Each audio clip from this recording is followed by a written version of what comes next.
नमस्कार. राष्ट्रवादी काँग्रेसचे अध्यक्ष आणि महाराष्ट्राचे ज्येष्ठ नेते शरद पवार आता आपल्या सोबत आहेत आणि अर्थातच जो भारतभर एक प्रकारे नोटाबंदीनंतरचा एक वातावरण, अनिश्चिततेचं वातावरण आहे आणि लोक खुश आहेत. बऱ्याच लोकांना आनंद सुद्धा आहे या सगळ्या काळ्या पैशाच्या विरोधात छिडलेलं जे युद्ध आहे त्याचा. पण तरी सुद्धा सामान्य माणसाला ज्या पद्धतीनं त्रास होतोय किंवा धोरणात्मक अनेक अशा गोष्टी आहेत ज्या गोष्टींमुळे खूप येणाऱ्या काळात काही संकट उद्भवू शकतात. या सगळ्याच्या अनुषंगाने आपण शरद पवार यांच्याकडून त्यांच्या अनुभवातनं काही गोष्टी ऐकणार आहोत आणि अर्थातच काही थेट प्रश्नही त्यांना विचारणार आहोत. कारण नेमका काय परिणाम होणार आहे, दूरगामी परिणाम कसा होणार आहे, राज्यावरती असेल, आर्थिक क्षेत्रावर कसा असेल, उद्योगावर कसा असेल आणि शेती क्षेत्रावरती कसा असेल, या सगळ्या अनुषंगाने सर तुमचं स्वागत आहे IBN लोकमतवरती. आणि पहिला प्रश्न अर्थातच हा जो निर्णय झाला, ज्या पद्धतीनं मोदींनी तो 8 तारखेला संध्याकाळी येऊन अचानक जाहीर केला, तुम्हाला त्यावेळेला काय वाटलं? असं आहे की देशामध्ये कळत नकळत राष्ट्रीय पातळीवर आणि इव्हन मीडियाच्यामध्ये काळा पैसा हा एक विषय नेहमीचा चर्चेचा भाग झालेला आहे आणि एक पॅरलल इकॉनॉमी झाली, पर्यायी व्यवस्था याच्यातून झाली. या सगळ्या गोष्टीच्या संबंधीचे काही परिणाम आहेत आणि त्याच्यात काही उपाययोजना केली पाहिजे या दृष्टीनं चर्चा होत होती. पार्लमेंटमध्ये होत असेल, लोकांनी आकडे किती आहेत, काय किती काळा पैसा वगैरे हे सगळं लोकसभेमध्ये किंवा राज्यसभेमध्ये अनेक जाणकार लोकांनी माहिती मांडलेली होती. त्याच्यात उपाययोजना केल्या पाहिजेत. उपाययोजना यापूर्वीसुद्धा मनमोहन सिंग असताना किंवा त्याच्यापूर्वीच्या अगदी मोरारजीभाई देसाईंच्या पासूनच्या काळामध्ये काही ना काहीतरी उपाययोजना करत आलेली होती. 8 तारखेला जो मोदींनी स्टेटमेंट केलं, धोरण जाहीर केलं, तो यापूर्वीच्या उपायाच्या पेक्षा जर आपण एखादं मेजर ऑपरेशन, शस्त्रक्रिया त्या पद्धतीची त्यांनी एक धाडसी निर्णय त्या ठिकाणी घेतला आणि त्यांनी सांगितलं की 1000, 500 वगैरे वगैरे या सगळ्या नोटा या चलनातनं काढायच्या. हा निर्णय अतिशय महत्त्वाचा, मोठा, दूरगामी परिणाम करणारा होता. माझ्यासारख्यांनी त्याचा विचार केला, त्या जाणकारांची विचारविनिमय केला. आम्ही लोक या निष्कर्षाशी आलो हे मोठं ऑपरेशन आहे, याचा पेशंटला त्रास होईल, पण त्याच्यातनं पेशंट बरा झाला, बाहेर पडला तर त्या पेशंटला आपलं दैनंदिन काम अधिक प्रभावीपणे करायला तो शारीरिकदृष्ट्या सक्षम होतो. आणि म्हणून हे आपण याला विरोधासाठी विरोधी भूमिका घेता कामा नये आणि म्हणून आम्ही जाहीरपणाने त्याला पाठिंबा दिला. ज्या वेळेला मोठं ऑपरेशन आपण करतो एखाद्या पेशंटचं आणि साहजिकच त्या ऑपरेशनच्यामुळे त्या शरीराला त्याचा लाभही होतो, पण ते ऑपरेशन केल्याच्या नंतर त्या पेशंटची शस्त्रक्रियेच्या नंतरची काळजी घेणारी व्यवस्था याची असली पाहिजे.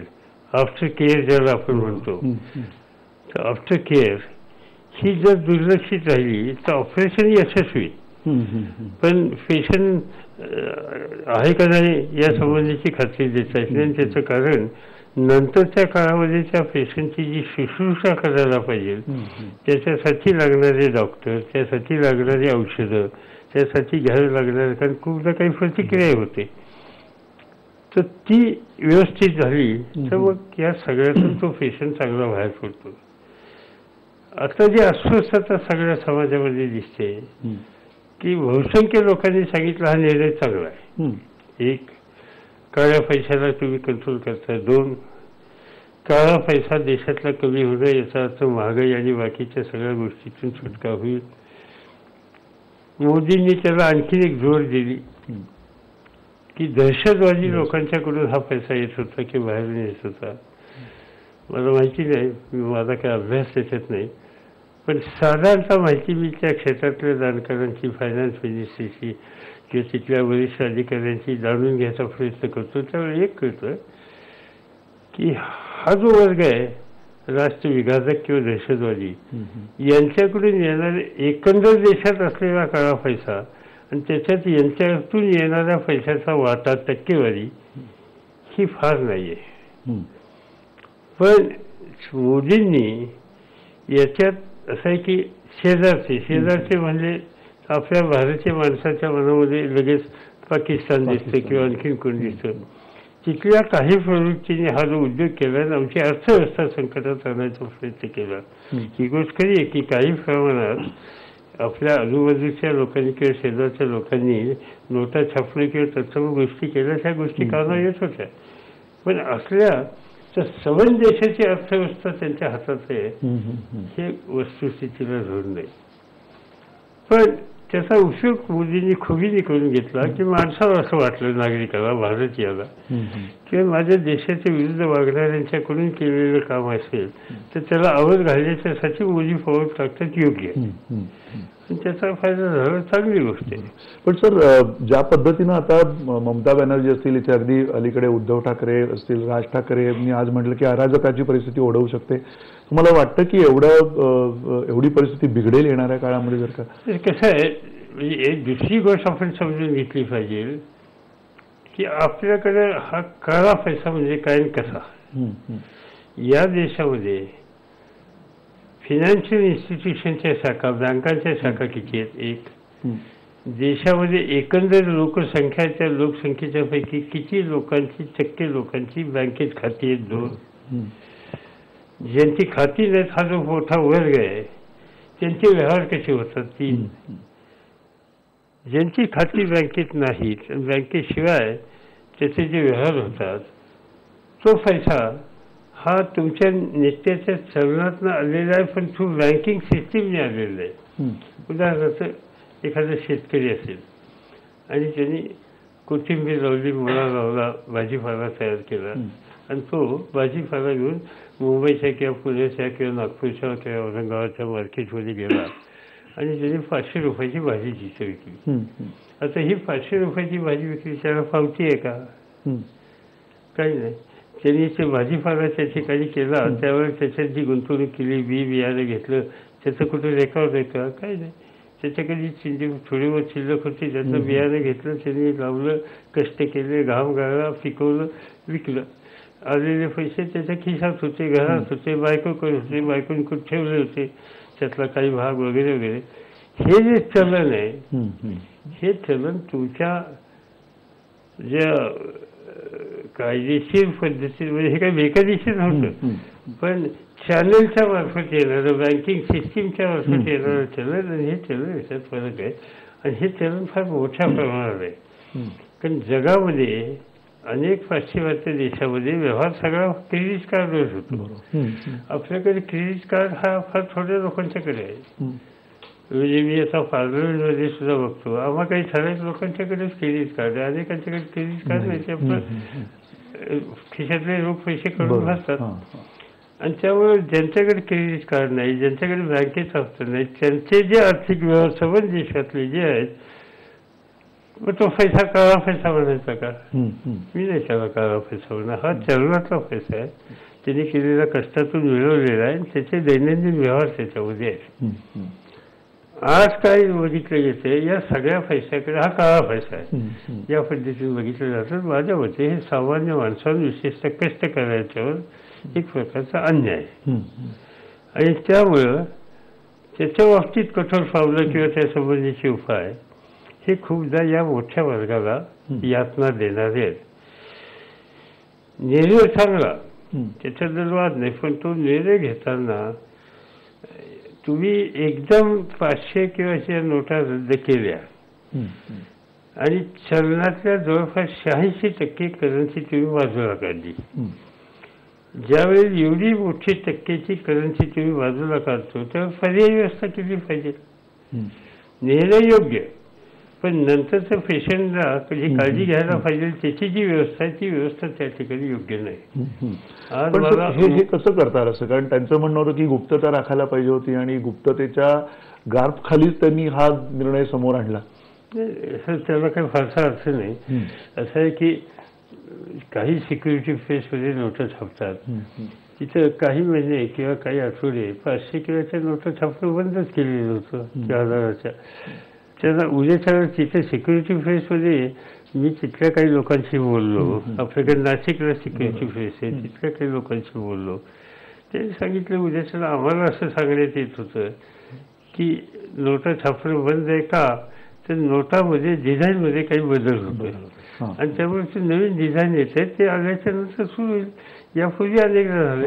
गेल्या 50 वर्षात 50 वर्षापूर्वीची नोट होती आजची नोट ह्याच्यात काही फरक आहे की नाही, बदल होत असतात. ते डिझाईन बदलतं, गव्हर्नरची सही बदलते, गव्हर्नर नवीन आल्यावर त्या ठिकाणी ते बदल होत असतात.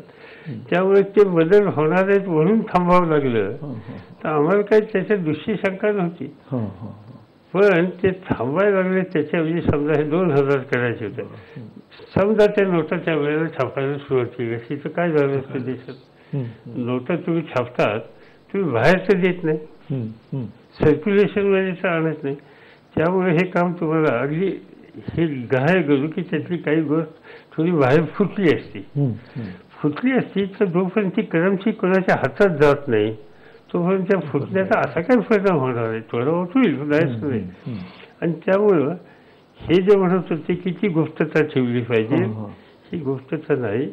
निर्णय घ्यायचा होता तो निर्णय घेतला, तो निर्णय योग्य होता, पण त्या निर्णयाची अंमलबजावणी करण्याच्यासाठी त्याचे सामान्य माणसाच्या दैनंदिन व्यवहारावर काय परिणाम होईल त्याचा विचार करून ती खबरदारी यंत्रणेने घेतली हवी होती, ती या ठिकाणी घ्यायला पूर्णपणे अपयश आले. आणि त्यामुळे आज देशामध्ये ठिकठिकाणी अस्वस्थता, हाहाकार वगैरे वगैरे हे सुरू झालेलं चित्र आपल्याला बघायचं. तुम्ही कदाचित ते बघितलं असणार, म्हणजे मोरारजींच्या काळामध्ये ज्यावेळेला असा निर्णय घेण्यात आला होता त्यावेळेला राष्ट्रपतींनी ते जाहीर केलं होतं. जी मोदींच्या स्टाईलबद्दल बोललं जातं, म्हणजे अनेकांचं म्हणणं असं आहे की त्यांच्या मंत्र्यांना सुद्धा हे माहीत नव्हतं, हा निर्णय केवळ मोदींकडे होता. आणि ही जी एक कार्यपद्धती आहे त्या कार्यपद्धतीबद्दल तुम्ही काय म्हणाल? मला काय त्याच्यात फार काहीतरी चुकलेलं असं वाटत नाही. आता मी केंद्र सरकारमध्ये काम केलं, नरसिंहरावच्या मंत्रिमंडळात केलं, मनमोहन सिंगांच्या मंत्रिमंडळात केलं. माझ्यासमोर जवळपास 12 वेळेला केंद्राचं बजेट जे पार्लमेंटमध्ये मांडलं जातं 28 फेब्रुवारीला किंवा काय तारखेला, ते बजेट मंत्रिमंडळाच्या मान्यतेच्यासाठी फायनान्स मिनिस्टर सभागृहात जाण्याच्या पूर्वी 2 तास मांडलं जातं. कॅबिनेट मिटिंग बंद करून तिथं जे बजेट स्पीच आहे ते फायनान्स मिनिस्टर वाचतात. ते वाचेपर्यंत त्या मंत्रिमंडळातल्या कुठल्याही मंत्र्याला काय आहे हे माहीत नसतं. ते डिस्क्लोज केलं जात नाही. ते त्या ठिकाणी पहिल्यांदा पार्लमेंटच्या आधी मंत्रिमंडळाला समजतं, तास असेल 2 तास आधी असेल. ते फायनान्स मिनिस्टरनी मांडलं की मग ती दारं जी बंद असतात कॅबिनेट रूमची, त्याच्यातनं फक्त फायनान्स मिनिस्टर हा एकटाच बाहेर जातो बॅग हातात घेऊन, आणि तो सभागृहात जाऊन बसतो. आणि सभागृहाची जेव्हा घंटा वाजायला लागते त्यावेळी बाकीच्या मंत्रिमंडळाला दरवाजे उघडून तुम्ही आता जाऊन बसा म्हणून सांगितलं जातं. याचा अर्थ बजेट प्रपोजल्स जर लोक बाहेर गेले, फोनवर सांगितलं की हे असं असायचं, तर ते लगेच परिणाम बाहेर होतील ना. आणि त्यामुळे ते जाऊ नयेत म्हणून ही खबरदारी घेतलेली असते, ती सिक्युरिटी घेतलेली असते. आणि ही वर्ष चालू. त्यामुळे मोदींनी नवीन काय केलं असं नाही, त्यामुळे मोदींना त्या संबंधीचा दोष देणं योग्य नाही. कारण जर मोदींनी त्यांचं काय मला माहीत नाही किती 72 का 71 काहीतरी मंत्री आहेत, त्या सगळ्या 71 मंत्र्यांच्या समोर असाच आपण करूया म्हणून करायचा निर्णय घेतला आणि उठून गेले असते तर ते कुणाच्या कानावर पडले नसते याचा कोणाचा विश्वास आहे. ताबडतोब ती बातमी देशात गेलेली असते. आणि त्यामुळं सिक्युरिटीची आवश्यकता होती. त्या सिक्युरिटीच्या ज्या पद्धती आत्ता संसदीय कार्यपद्धतीमध्ये आहेत आणि यापूर्वीच्या प्रधानमंत्री किंवा अर्थमंत्र्यांनी केलं त्यापेक्षा इथं काही वेगळं नव्हतं. आणि त्यामुळं साहजिकच त्यांनी घेतलेला सिक्युरिटीचा ठेवलेला निर्णय हा माझ्या मते योग्य होता. अच्छा, पण याबरोबरनं सर जे आपण म्हणतोय सातत्यानं, म्हणजे जसं महाराष्ट्र आहे, महाराष्ट्रामध्ये एक असा समज आहे की सहकार क्षेत्र समजलं नाहीये कोणाला की काय, की सहकार क्षेत्राची जी मांडणी आहे ती तिथपर्यंत पोहोचली नाहीये. कारण जेटलींना तुम्ही स्वतः भेटलात, पण अजून इथे सुद्धा या जिल्हा बँकांचा प्रश्न उभा आहे. नाही, त्याच्यामध्ये 2-3 भाग आहे. याच्यात निर्णय घेणाऱ्या घटकांचे काही मत आहेत ती योग्य असतील अयोग्य असतील काही मतं आहेत. त्याच्यामध्ये त्यांची भूमिका साधारणतः अशी होती की हे सवन व्यवहार हा एका विशिष्ट बँकांच्या मार्फतच करायचे. आपल्याकडे काय आता महाराष्ट्राचा विचार आणि देशातल्या इतर राज्याची स्थिती याच्यात थोडा फरक आहे. महाराष्ट्रामध्ये कोऑपरेटिव्हचं नेटवर्क चांगलं आहे, इतर राज्यातही आहे, पण आपल्याकडे प्रभावी आहे. आपल्याकडे प्रत्येक गावात कोऑपरेटिव्ह सोसायटी आहे, ॲग्रिकल्चर कोऑपरेटिव्ह क्रेडिट सोसायटी. तिथले सगळे शेतकरी त्याचे सभासद असतात, जे थकबाकीदार असतात ते सोडा. आणि त्यांचं वर्षाचा जो पीक घ्यायचा संबंधीचा जो कार्यक्रम असतो त्याचा एक कार्यक्रम म्हणजे त्या गावात जे पीक येतं त्या पिकाला बियाणं खतं औषधं वगैरे लागण्याच्यासाठी लागणारी रक्कम आहे, याचा एक नियोजनबद्ध आराखडा केला जातो. त्याला म्हणतात क्रॉप प्लॅन. तो क्रॉप प्लॅन केल्याच्या नंतर त्याची मंजुरी घेतली जाते संबंधित खात्याकडनं, बँकांच्याकडनं. आणि तो क्रॉप प्लॅनप्रमाणे त्या सोसायटीला पैसा जिल्हा मध्यवर्ती बँकेच्याकडनं पुरवला जातो. ती सोसायटी त्या शेतकऱ्याला सभासदांना ते पैसे देते. खतासाठी एवढे, बियाण्यासाठी एवढे, मजुरीसाठी एवढे वगैरे वगैरे वगैरे. ही जी सगळी सिस्टीम आहे ती सिस्टीम ही तशी उपयोगी आहे आणि ती महाराष्ट्रासारख्या राज्यामध्ये आहे. यावेळेला त्यांनी काय केलं, ह्या सगळ्या सिस्टीमला पैसा पुरवणारी जी यंत्रणा आहे, गावची सोसायटी, जिल्हा मध्यवर्ती सहकारी बँक, राज्य सहकारी बँक, गावच्या सोसायटीचा जो क्रॉप प्लॅन आहे, आराखडा आहे, त्याचा सगळ्या गावांचा आराखडा एकत्र जिल्हा बँकेकडे जातो. राज्य सरकारच्या सहकार खात्याचे अधिकारी, राज्य सहकारी बँकेचे अधिकारी आणि नाबार्ड जे कृषी कर्जाच्यासाठी आपण केलेली रिझर्व्ह बँकेची व्यवस्था, हे तिघं मिळून त्या डिस्ट्रिक्टचा प्लॅन मंजूर करतात. आणि त्याप्रमाणे त्या जिल्हा बँकेला स्वतःचा निधी असेल तर स्वतःचा निधी ते सोसायटीला देतात. आता सातारा बँक आहे, पुणे बँक आहे, पुणे जिल्हा मध्यवर्ती सहकारी बँक आहे, यांना त्यांचे स्वतःचाच निधी एवढा आहे की तो स्वतःचा निधी आपल्या गावच्या सोसायटीला देऊ शकतात आणि त्यांचा क्रॉप प्लॅनची पूर्तता तिथं होते. पण काही बँका अशा आहेत त्या थोड्या आर्थिकदृष्ट्या सबल नाहीत. मग त्या बँकांना पैसे कोण देणार, त्या सोसायटीला पैसे कोण देणार, त्या सोसायटीला त्यांच्या सबल नसलेल्या बँकांची ताकद नसेल तर त्यांना राज्य सहकारी बँक त्यांचा क्रॉप प्लॅन मंजूर करतो आणि ते पैसे त्यांना देतात. याचा अर्थ आपल्याकडे 3 स्तरावर हा व्यवहार होतो. गावची society, district cooperative bank, district cooperative bank Dubai असेल तर राज्य सहकारी बँक, आणि आवश्यकता असली ते राज्य सहकारी बँकेला नाबार्ड सुद्धा मदत करते. ही जी यंत्रणा आहे सगळी, या यंत्रणेच्या मार्फत ही पूर्तता करायला कुठल्याही प्रकारची अडचण येत नव्हती. आणि तो प्लॅन त्या पद्धतीनं त्यांनी केला असतं तर त्यांना द्यायला त्याच्यामध्ये कुठल्याही प्रकारची अडचण नव्हती. इथं काय केलं की करन्सी रद्द करून टाकली.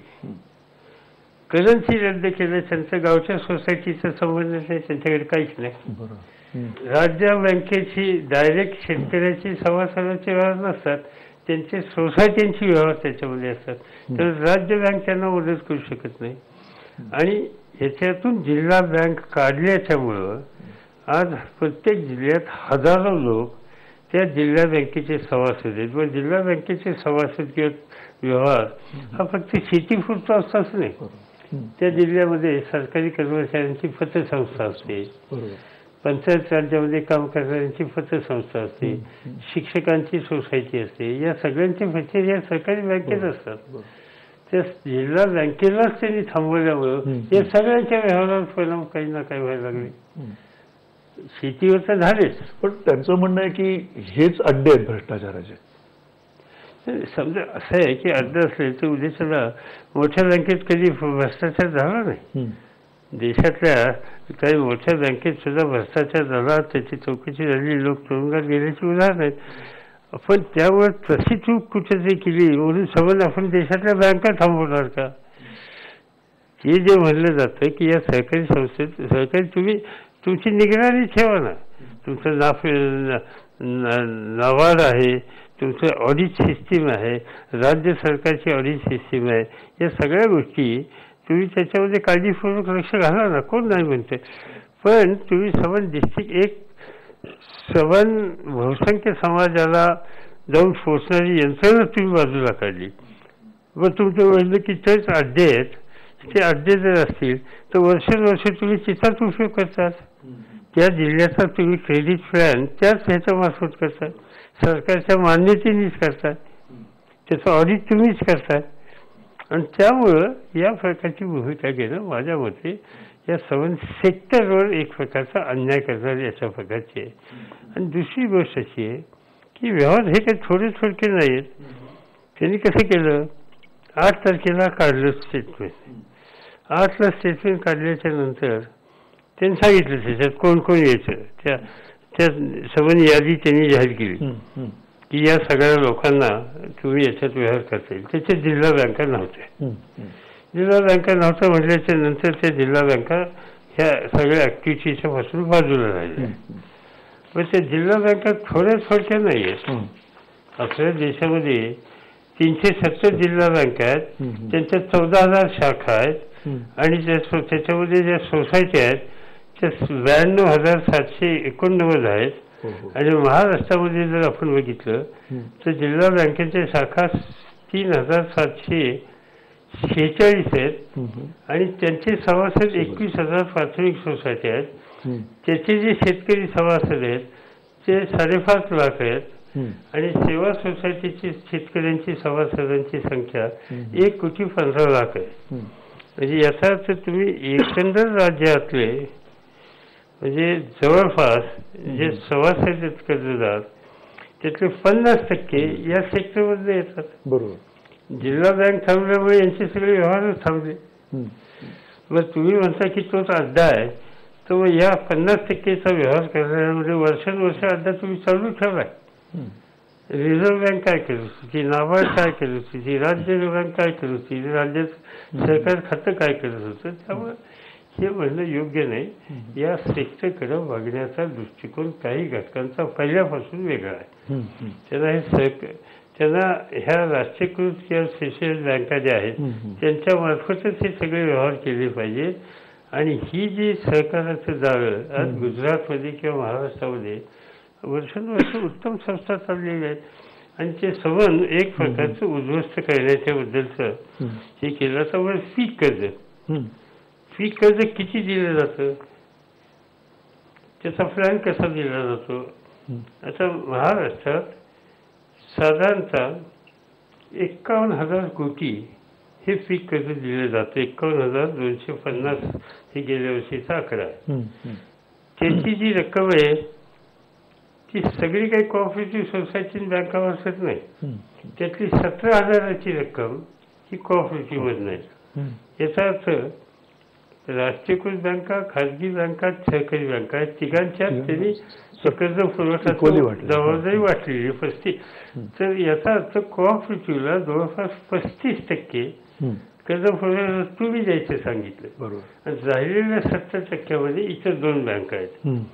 म्हणजे आणि पूर्वी काय असायचं, पूर्वी असं होतं की डिस्ट्रिक्ट प्लॅन जो व्हायचा ॲग्रिकल्चर क्रेडिटचा त्याच्यात 65% प्लॅन हा डिस्ट्रिक्ट बँकेचा असायचा आणि 35% प्लॅन हा खाजगी बँकेचा असायचा. कारण सामान्य खेड्यातला माणूस हा मोठ्या बँकेत जात नाही. मोठी बँक त्याच्या गावात नसतेच. बरोबर. त्याच्या गावात सोसायटी असते. त्यामुळे 65% त्या सोसायटीत जात होते. बरोबर. मोठ्या बँकेत स्टेट बँक ऑफ इंडियाचं शाखा तालुक्याच्या ठिकाणी असेल किंवा महत्वाच्या गावात असेल, लहान गावात असणार नाही. बरोबर. किंवा देना बँक किंवा कॅनरा बँक ह्या बँका महाराष्ट्रातल्या खेड्यात माहिती सुद्धा नाही. राज्यातल्या सहकारी बँकांना राज्याचे जे सहकार खात्याचे राज्याचे प्रमुख आहेत त्यांनी एक करून टाकलं की तुम्ही सुद्धा पैसे स्वीकारू शकता. असं एकदा राज्य सरकारने कळवलं सगळ्या बँकांना. मग 10, 11, 12, 13 हे 4 दिवस नोव्हेंबरचे या बँकांनी नोटा स्वीकारल्या. बरोबर.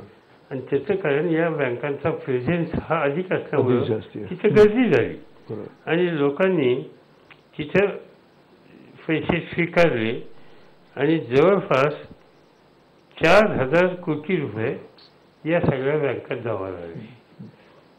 आता त्याच्यानंतर त्या नोटा स्वीकारल्या. एकट्या पुणे जिल्हा बँकेमध्ये जवळपास 660 कोटी रुपयाची रक्कम जमा झाली. हो, हो. आता एवढ्या या सगळ्या रक्कम जमा झाल्या. नंतर सरकारने जाहीर करून टाकलं की यांनी व्यवहार बंद करा. व्यवहार बंद झाले. पैसे 4,000 कोटी आले ते लोकांचे आहेत. लोकांनी तिथं डिपॉझिट भरलं. ज्या दिवशी त्या ठिकाणी भरले त्या दिवसापासून त्या डिपॉझिटचं व्याज सुरू झालं. त्याच्याशिवाय एक कायदा असा आहे की ज्यावेळेस बँका या पैसे घेतात त्या ज्याचे पैसे त्या बँकेची सेफ्टी जपण्यासाठी त्यांना इन्शुरन्स घ्यावा लागतो या रकमेवर. उद्या त्या बँकेचं काही झालं तर तो गुंतवणूक तो उडू नये म्हणून इन्शुरन्सचं कव्हर त्याला द्यावं लागतं. तर कायद्याने या जिल्हा बँकांना ही जी रक्कम जमा झाली त्याचं व्याज सुरू झालं, त्याचं इन्शुरन्स सुरू झालं. आणि तिसरी गोष्ट की या 4 दिवसाच्या काळात इतकी गर्दी झाली रात्र बँकेच्या शाखा, त्यामुळे त्यांना ॲडिशनल माणसं टेम्पररी जमायला लागली. तो खर्च झाला, प्रशासकीय खर्च झाला. हे तिन्ही खर्च आता डोक्यावर आहेत. पैसे पडलेले आहेत. पैसे कुठं देता येत नाही.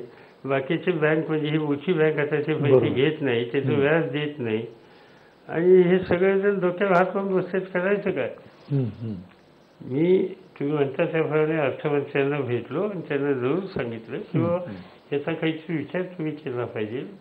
तुम्ही वाटल्याचे पैसे घेऊन टाका तुमच्याकडे किंवा हे करून असं त्याचं व्याज द्या त्या सगळ्या काळात. त्यांनी सांगितलं की 20 दिवसांनी मी तुम्हाला या संबंधीचा निर्णय देईन. बघूया आता 20 दिवसांनी वाट बघतो. 2 दिवसापूर्वी ही चर्चा झाली. आता 20 दिवसात सुद्धा एवढ्या मोठ्या रकमेचं 20 दिवसाचं व्याज खूप होतं. आणि दुसरी गोष्ट अशी की हे सहकाराचं एवढं मोठं बँकिंगचं जाळं वर्षानुवर्ष आपण चालवतोय त्याच्या विश्वासाला एक धक्का बसला लोकांना. मी पैसे तिथे ठेवले आणि त्यांनी सगळे व्यवहार थांबवले. बरोबर. शेवटी बँकांच्या मध्ये विश्वास ही अत्यंत महत्वाची गोष्ट असते. आणि माझ्या मते हे सहकाराकडे बघायचा दृष्टिकोन न्यायाचा नाही, तो अन्यायाचा आहे आणि हे योग्य झालेलं नाही. मला काय वाटतं आरबीआयच्या व्यवस्थेकडनं हे असं होत असावं की सरकारकडनं हे होत असावं? नाही, असं आहे की हे सगळे निर्णय आता जे झाले ते सगळे काय आरबीआय निर्णय घेतले, हे गव्हर्नमेंटची पॉलिसी ठरवली आणि त्या पॉलिसीप्रमाणे आरबीआय आणि बाकीच्या सगळ्या यंत्रणा ह्या पावलं टाकतात. त्यामुळे हे 100% गव्हर्नमेंटची पॉलिसी आहे. त्याच्यात बँकांनी सांगितलं, कुठल्या बँकांनी ठरवलं तर बदलली जाऊ शकते. म्हणजे ही धोरणं जी आहेत सहकाराच्या प्रती जी आता एक अनास्था दिसते ती बदलली जाऊ शकते असं वाटतं तुम्हाला? तरी बदलली जाऊ शकते की उद्या गव्हर्नमेंटने निर्णय घेतला तर प्रश्न काय, गव्हर्नमेंट काही निर्णय घेऊ शकतो ना. निर्णय घेतल्याच्यानंतर बदल होऊ शकतो. पूर्वी गव्हर्नमेंटने एकदा निर्णय घेतला होता की व्याजाचे दर कमी करायचे. पूर्वी निर्णय घेतला होता की व्याज माफ करायचं. पूर्वी निर्णय घेतला होता की एकदा 67,000 कोटीचं कर्जच माफ करायचं. हे निर्णय घेतलेले होते आपण. ते निर्णय घेऊन आपण खातीकोरी केलेली होती. त्यामुळे हा डिसिजन घ्यायचा अधिकार हा केंद्र सरकारला निश्चित आहे आणि यापूर्वी घेतलेले होते. माझं म्हणणं आहे की अर्थव्यवस्था खिळखिळ होईल असा निर्णय कुठला घेता कामा नये. पण त्याच्याबरोबर अर्थव्यवस्थेमध्ये पैशाचा पुरवठा करणारी जी माध्यमं आपण स्वीकारलीत कायद्याने, रिझर्व्ह बँकेच्या मंजुरीने, त्याच्यात डिफरन्शियल ट्रीटमेंट द्यायला नको. त्याच्यात सगळ्यांना सारखी त्यांच्या नियमानुसार आणि धोरणानुसार ट्रीटमेंट द्यायला पाहिजे. ती आज सहकार खात्याला ट्रीटमेंट देण्याच्यापासून या सरकारने वंचित केलं. आणि माझी अपेक्षा याच्यात मोदी सरकारच्याकडे जादा होती, कारण मोदी हे स्वतः गुजरातमधून येतात आणि या देशामध्ये कोऑपरेटिव्ह क्रेडिट सिस्टीम अंमलबजावणीमध्ये गुजरात राज्याचा क्रमांक पहिला आहे. त्यामुळे हे काम उत्तम होऊ शकतं ते तिथं पाहिले त्यांनी. म्हणजे अनेक गोष्टी कोऑपरेटिव्हमधल्या आज आता अमूल हे सगळ्या देशात प्रसिद्ध झालेलं यशस्वी मॉडेल आहे ते गुजरातमधून आलं. अनेक गोष्टी तिथं उत्तम सरकाराच्या माध्यमातून झाल्यात, त्या त्याने अनुभवल्यात. ते स्वतः मुख्यमंत्री त्या ठिकाणी होते. आणि असं असताना त्यांनी सबंध देशामध्ये एकदम या सगळ्या सेक्टरवर गैरविश्वास टाकणं केंद्र सरकारने, मला हे न्यायाचं वाटलं नाही. पण तुम्ही स्वतः आता इथून पुढे मोदींकडे किंवा काही असं मागणी करणार आहात किंवा भेटणार आहात? नाही, असं ह्याच्यात फायनान्स मिनिस्टरशी बोलायचे ते बोललो. त्यांनी सांगितलं की 20 दिवसांनी निकाल घेतो, तर बघूया काय निकाल घेतोय. असं आहे की एकदा सरकारने काही निर्णय घेतले याच्यात आणि ते त्याच्या बाहेर कुठे जायचं नाही, हा एक थोडी हातवाजीपणाची भूमिका असली तर वळण्याचा अर्थ नसतो. आपण सांगून मीच काही नाही, पण मला माहिती आहे की सत्ताधारी पक्षाच्या अनेक खासदारांनी त्या संबंधीची भूमिका त्या ठिकाणी मांडली, त्यांचा आग्रह त्या ठिकाणी आहे. पण काहींची मतं अशी चमत्कारिक आहे, नाही या सेक्टरमध्ये गडबड आहे. गडबड हे कुठं कोणीची एखाद्या गावाने कोणीची लवाडी केली किंवा खोटेपणा केला किंवा कोणाचा खिसा कापला तर मग तुम्ही त्याला धरून त्याला शिक्षा द्या ना. पण याचा अर्थ संपूर्ण त्या गावच्या सगळ्या नागरिकांना वेचील धरू नका. पण तरी तुम्ही स्वतःहून ही दिवस कालावधी वाढत चाललाय, लोकांमधली एक अगतिकता वाढत चाललेली आहे, त्यामुळे तुम्ही मध्ये मोदींना भेटण्याचं किंवा त्यांच्याशी प्रत्यक्ष बोलण्याचं असं काही तुमच्या नाही. एकदा त्यांच्याशी चर्चा आत्ता झाली 3 दिवसापूर्वी, तर बघूया त्याच्यात काय त्या संबंधित निकाल घेतात. पण ह्याच्यात जर कलेक्टिव्ह मेजर्स नाही घेतली तर माझ्या मते लोकांच्यातच त्याची प्रतिक्रिया बाहेर येईल, ती काही चांगली येणार नाही. हा निर्णय काळा पैसा नियंत्रित करण्याच्या दृष्टीने घेतला तो योग्य. हा निर्णय यशस्वी व्हायला पाहिजे आणि तो यशस्वी होण्याच्यासाठी जी काळजी घ्यायला पाहिजे आफ्टर केअर, ती घेण्यातल्या ह्या कमतरता आहेत, त्या त्यांनी दुरुस्त कराव्यात. देशाच्या दृष्टीनं, इकॉनॉमीच्या दृष्टीनं हा निर्णय यशस्वी होणं गरजेचं आहे. आणि म्हणून आमची भूमिका त्याच्यामध्ये विरोधासाठी विरोध करायची नाही, कलेक्टिव्ह मेजर्स घ्यायला सुचवायची, आग्रह धरायची आहे. सर, या निर्णयाशी संबंधित आणखीन एक जो मुद्दा आहे चर्चेला आलाय, अगदी सगळीकडे चर्चेला जातोय की निवडणुका आल्यात, यूपीची निवडणूक होती वगैरे, म्हणून अशा प्रकारचा काही निर्णय घेण्यात आला. तुम्हाला असं वाटतं त्याच्यात काही तथ्य? मला असं आहे की ह्याचा निर्णयाचा परिणाम या देशातल्या प्रत्येक माणसावर होतो. एखाद्या राज्याच्या निवडणुकीचा काय, त्याच्यात जर कोणी असा विचार केला असेल की निवडणूक नजरेसमोर ठेवून आपल्या पक्षाचं हिताची जपणूक करण्यासाठी संबंध देशाला वेचीला धरावं, असं कोणी करेल असं वाटत नाही. त्यामुळे मी लगेच हेतूबद्दलची शंका घेणार नाही. त्याच्यामध्ये निर्णय योग्य, पण पुढची व्यवस्था योग्य नाही, अयोग्य, असं मी निश्चित काढू शकेन. सर, एक शेवटचा प्रश्न.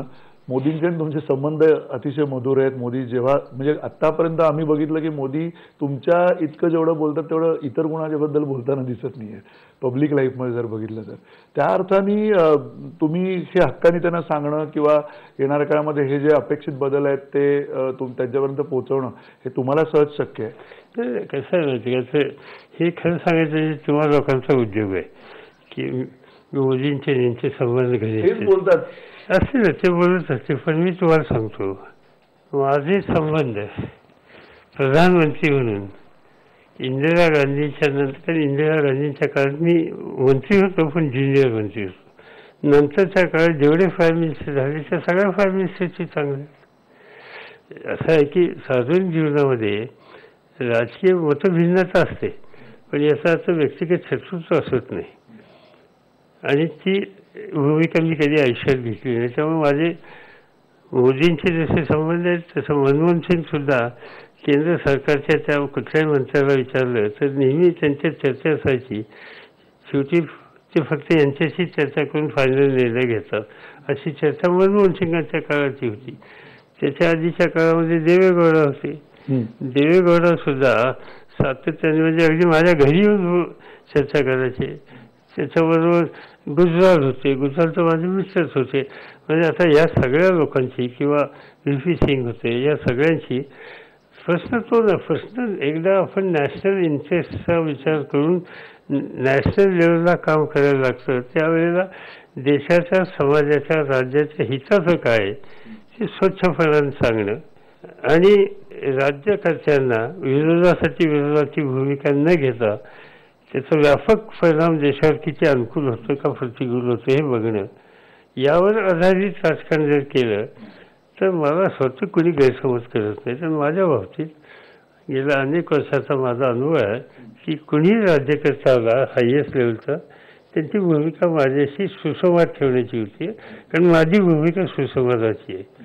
आणि म्हणून मोदींचा स्वभाव किंवा त्यांच्याबद्दलचं एक जन्मांतातलं इम्प्रेशन, त्यामुळे लोक जरा त्यांच्याही पक्षातलं जरा असे दचकून वागतात त्यांच्याशी. पण मतं मोकळेपणाने मांडायला तिथं काही वेगळं त्यांची मनस्थिती असते किंवा अप्रोच असतो किंवा दृष्टिकोन असतो, हा मला कधी जाणवलेला नाही. एक अगदी शेवटचा प्रश्न की अलीकडच्या काळातले हे सगळे पडसाद आहेत त्यामुळे तो प्रश्न विचारतो. राजकीय कार्यकर्त्यांमध्ये या सगळ्यामुळे कुठे असं संभ्रम होतो किंवा असं तुम्हाला वाटतं काही की तुम्ही आणि मोदी इतके दोस्ती तिथे दिसते आणि यारी दोस्तीमुळे मग खालचं राजकारण जे आहे ते सगळं वेगळ्या पातळीवरती चालतं? नाही, मला काही त्याचा फायदा वाटायचं. माझ्या पक्षापुरचा विचार जर झाला माझ्या पक्षाच्या कार्यकर्त्यांना त्यांना बरं वाटतं. त्यांना वाटतं की आमच्या नेत्याच्या मताची किंमत आहे ऑल इंडिया लेवलला, बाकीच्यांची किती आहे हे जरा इतरांनी तपासलं पाहिजे. हे माझ्या सहकार्यांच्यामध्ये होतं. माझे सहकारी खाली लोकांच्यात काम करतात, त्यांच्यावर इश्यू निर्माण होतात, ते मला सांगतात तुम्ही बोला, हे इश्यू बदलले पाहिजे, दुरुस्त केले पाहिजे, लोकांना त्याच्या यातना होतात आणि हे बोलले मी बोललो तर त्याचा उपयोग होईल याचा आनंद आहे माझ्या सगळ्या सहकार्यांना. त्यामुळं त्याच्यात असले गैरसमज वगैरे. एकूण सहकाराचं येणाऱ्या काळातलं चित्र काय दिसतं? कारण कदाचित आता सांगितलं जातं की आर्थिक मंदी होते किंवा आर्थिक मंदी येऊ घातले अधिक पुढच्या काही काळामध्ये, आणि त्याहीपेक्षा महत्त्वाचं म्हणजे रिअल इस्टेट असेल किंवा उद्योग हे सुद्धा मंदावतील ह्या मधल्या काळामध्ये, जोपर्यंत ही पूर्ण जी व्यवस्था आहे ती पुन्हा उभी राहत नाही, उभारी घेत नाही. मला त्याच्यात एकच असं वाटतं की केंद्र सरकारचे जे निर्णय घेणारे घटक आहेत सगळे, त्यांनी या सगळ्या वर्गाच्याकडे हे चोर आहेत, हे लवार आहेत या पद्धतीने बघू नये. असं म्हणजे मगाशी मी सुरुवातीला सांगितलं की तो पैसा हा सगळा काळा पैसा आहे किंवा सगळा पाकिस्तानमधला आहे असं समजण्याचं म्हणजे मूर्खपणा आहे. नाही आहे तो. सर्वसामान्य माणसाच्या कष्टाचा घामाचा तो पैसा आहे. सगळा पैसा बँकेच्या चॅनलमधनं आला असेल असं नव्हे. शेतात काम करणारा जो मजूर आहे त्या मजुराच्या हातातले पैसे हे का बँकिंग चॅनलमधनं त्याच्याकडे आले असं नाही. तो ज्याच्याकडे काम करतो कदाचित त्यांनी बँकेतनं काढली असली, पण ह्याच्या हातात कॅश झाली, तेच ते व्यवहार जाऊन बाजारात करणार आहे आणि त्यामुळे हा पैसा सगळा काळा आहे असं म्हणणं योग्य नाही. तसं ह्या बाकीच्या प्रश्नाच्या बाबतीत सुद्धा की काही हे सगळे निर्णय जे होतात याच्यामध्ये काहीतरी स्वार्थच आहे की लवारीच आहे, हा दृष्टिकोन घेऊन चालणार नाही. आपल्याला देशाची इकॉनॉमी ही योग्य रस्त्यावर न्यायची आहे, ती गतिमान झाली पाहिजे. उत्पादन वाढीची प्रक्रिया ही वाढली पाहिजे. आता रिअल इस्टेट म्हणजे काही सेक्टर असे आहेत, कन्स्ट्रक्शन म्हणजे रस्ते, वीजगृह, धरणं, याच्यामध्ये जेवढी गुंतवणूक होईल किंवा रिअल इस्टेट घरं बांधणी याच्यामध्ये जेवढी गुंतवणूक होईल तेवढा पैसा समाजामध्ये अधिक जातो, अधिक हातांना काम मिळतं आणि अर्थव्यवस्था मजबूत व्हायला त्याची मदत होते. म्हणून भांडवली गुंतवणूक, कॅपिटल इन्व्हेस्टमेंट या कोर सेक्टरमध्ये झालीच पाहिजे. रस्ते सुधारण्याच्यासाठी पैसा गेलाच पाहिजे, वीज निर्मितीसाठी पैसा गेलाच पाहिजे, धरणं बांधायला पैसा गेलाच पाहिजे. अन्य कामाच्या पेक्षा ही उत्पादक गोष्टी आहेत आणि त्यामुळे प्रोडक्टिव्ह सेक्टरमध्ये इन्व्हेस्टमेंट जास्त होणं, मग त्याच्यात रिअल इस्टेट सुद्धा आली, हे चुकीचं नाही. प्रश्न त्याच्यातले दुसरे आहेत. मी कुणाचा ते इंटरव्ह्यू बघत होतो की ह्या सगळ्या रिअल इस्टेटच्या सेक्टरमध्ये पैसे येतात ही चांगली गोष्ट आहे. चिंता तिथं दुसरी आहे माझ्यासारखेल सुद्धा की ज्याचा रिअल इस्टेटचा प्रोजेक्ट आहे घरं बांधणीचा, तो घरं बांधतोय, गुंतवणूक करतो ही जमेची बाजू आहे, पण घरं बांधण्याच्यासाठी त्याला प्लॅन मंजुरीला जावं लागतं 10 टेबलवर आणि तिथं दक्षिणा ठेवायला लागते. हे थांबवलं पाहिजे. खरा प्रश्न तो आहे. प्रश्न घर बांधण्याच्यासाठी तर प्रयत्न करतो तो नाही आहे, हे बाकीचे. त्यामुळं मोदींनी लक्ष अशावर लक्ष केंद्रित करावं. रिअल इस्टेटवर लक्ष आता घालणार आहेत वगैरे वगैरे, मला काही माहिती नाही खरं किती खोटं त्याच्यात, पण त्यांनी लक्ष हे बाकीचे फाटे फुटत आहेत आणि त्याच्या यातना सामान्य लोकांना, उद्योजकांना, व्यावसायिकांना होत आहेत, ते कसं कमी करता येईल. आणि ते करतानाही माझं मत वेगळं आहे त्याच्यात नुसते कठोर कायदे करून चालणार नाही. निर्णय असे घेतले पाहिजे की लोकांना त्या रस्त्याला जावंसच वाटलं नाही पाहिजे. टॅक्सेशनची सिस्टीम अशी केली पाहिजे की टॅक्स भरवावं असं वाटलंच नाही पाहिजे. एकेकाळी आम्ही बघायचो आमच्या सुरुवातीच्या काळात 93% टॅक्स होता. 100 रुपये कमवले की 93 रुपये सरकार द्यायचे. कोणता माणूस प्रामाणिक वागेल? बरोबर. इरॅशनल डिसिजन आहे. तर त्यामुळे मोदींनी हे जे असे सगळे सामान्य माणसाला त्रास देणारे निर्णय आहेत ते हळूहळू बदलावेत. प्रशासन यंत्रणा अधिक लोकाभिमुख करावी. आणि जे असं म्हणतात जगात सगळीकडे सरकार उत्तम कोणतं? जे सरकार कमीत कमी गव्हर्न करतं ते उत्तम सरकार. जे सरकार अधिक गव्हर्न करतं याचा अर्थ तुम्ही सगळी सत्ता केंद्रित करता. आणि सत्ता ही चमत्कारिक आहे, तिचा स्वभाव केंद्रित होण्याचा आहे. आणि केंद्रित झालेली सत्ता ही भ्रष्ट होते. विकेंद्रित सत्ता अधिक लोकांच्या हातात गेल्यावर ती भ्रष्टाचाराच्या पासून मुक्तता होती. त्यामुळे माझ्यासारख्याची राज्यकर्त्यांच्याकडनं अपेक्षा हीच आहे की बाबांनो ह्या सगळ्या नियमातनं सुटका करा, रूल्स कमी करा. पूर्वीचे असतील, आमच्या सरकारने केले असतील, तुम्हीच केले असतील, असे दोषारोपाचा देऊ नका. एक वेगळं वातावरण देशात येतं. आपण सगळे मिळून त्याच्यात काही बदल करता आला तर करू. आणि अशा कामाला आमच्या सरकारचं सहकार्य आहे. पण हे सहकार्य म्हणजे विरोधाला विरोध करायचा नाही ही जी तुमची भूमिका आहे, तुम्हाला असं वाटत नाही की त्यामुळे तुम्हाला तुमच्या पक्षाला कुठेतरी राजकीय तोटा होतोय, विरोध करत नाहीये म्हणून? निवडणुका येतील तेव्हा आम्ही स्कोअर सेटल करू ना. निवडणुका ज्यावेळी नसतील त्यावेळी इकॉनॉमी कशी बुस्टअप होईल, लोकांच्या यातना कशा कमी होतील, लोकांचे प्रश्न कसे सुटतील, याच्यावर जर काही प्रयत्न केले एकत्रित बसून आणि ते उपयुक्त ठरले तर त्यासाठी राजकारणाचे. नाही तर तासन तास दिवस घालवतो आम्ही लोक. ते कशासाठी? फक्त आमदार खासदार व्हायला किंवा मंत्री व्हायला. आमदार खासदार मंत्री झाले याचा अर्थ देशातल्या तुमच्या सगळ्या मतदारांचे प्रश्न सुटले. तुम्हाला या पदावर जे नेऊन बसवतात त्यांचे प्रश्न सोडवायला तुम्हाला एका वेगळ्या पद्धतीने वागलं पाहिजे. तिथं सतत प्रत्येक ठिकाणी राजकारण करणं हे मला योग्य वाटत होतं. नक्की. धन्यवाद सर, तुम्ही मनमोकळे बोललात आणि IBN लोकमतमध्ये तुमची मतं मांडली. खास करून सहकाराच्या संदर्भामध्ये खूप मोठ्या अपेक्षा आहेत आणि येणाऱ्या काळामध्ये महाराष्ट्र राज्य जे सहकाराचा एक प्रकारे स्रोत आहे आणि सहकार क्षेत्रावरती महाराष्ट्राचं संपूर्ण ग्रामीण अर्थकारण जे आहे ते अवलंबून आहे. लवकरात लवकर याच्यावरती आलेली जी एक काजळी जी आहे ती कशी दूर होईल हे आता सरकार बघेल. सरकार नेमकं किती लवकर याच्याकडे लक्ष घालते ते आपण बघूया. स्वतः खुद्द ज्येष्ठ नेते शरद पवार यांनी सुद्धा त्यांच्याकडे हेच मागणी केलेली आहे. लवकरात लवकर सरकार ही मागणी पूर्ण करेल अशी आपण सगळेजण अपेक्षा करूया. धन्यवाद. नमस्कार.